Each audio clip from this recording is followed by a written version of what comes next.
Hi everyone, it's Rue from the King's Roost. With Valentine's Day coming up, I thought this week I'd bring you an elegant, creative, and romantic do-it-yourself gift. Homemade bath bombs made from scratch.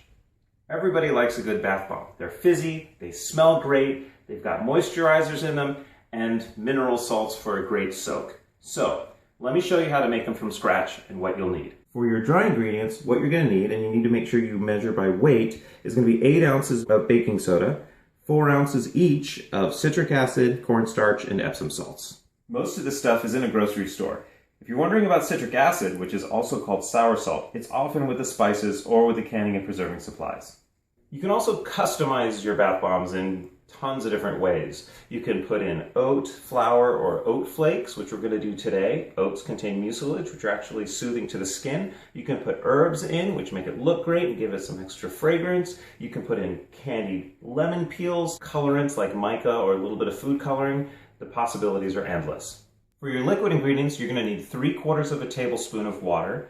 And for a moisturizer, you're going to need 2 tablespoons of some kind of oil. You can use almond oil, olive oil, whatever you like. Today we're going to use coconut oil. And then to make it smell great, 2 teaspoons of essential oil. I'm going to be using vanilla and orange to make a creamsicle flavor today. One of the things you're going to need to form and shape your bath bomb is a mold. You can buy a specialty mold, like a spherical mold or a soap mold at the craft store, or you can use something from around the house. Since they can be any shape, you can use a muffin tin, a cookie form, or even a Christmas ornament or a plastic Easter egg. Today we're going to use a tennis ball that I'm going to cut in half and form a spherical mold.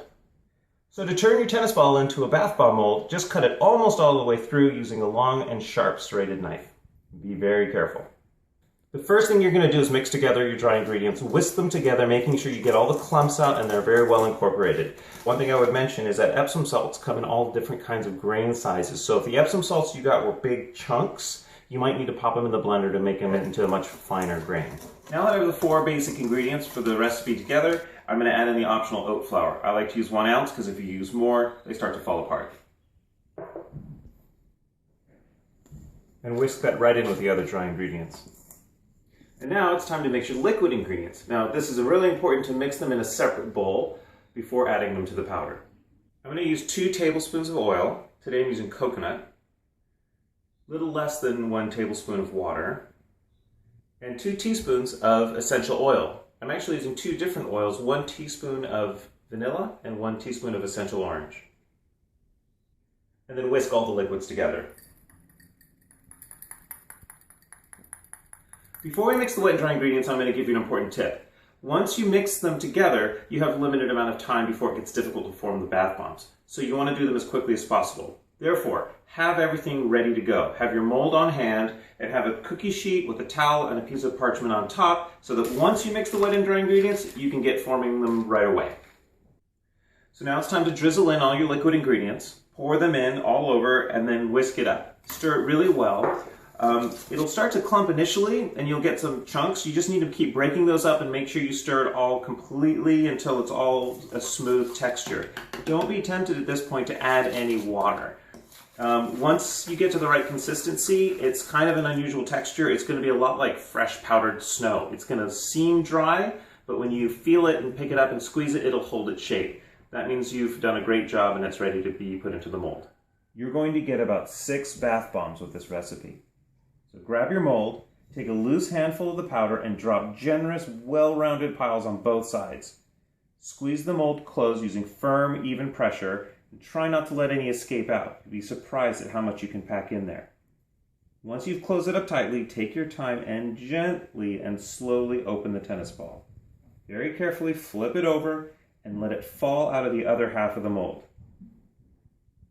Just like that. Gently brush the excess off the seams and you're ready to set it on your parchment to dry overnight. I'm not going to lie, this whole part takes practice and you may have to experiment with different amounts of powder, pressure, and techniques. Until you get it just right, it can get very frustrating.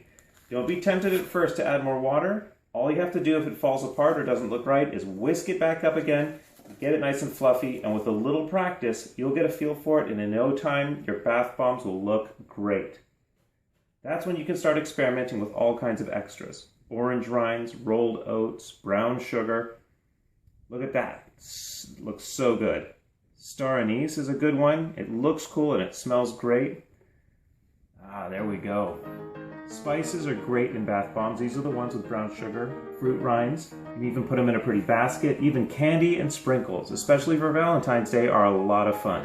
Use your imagination with this and have a happy Valentine's Day.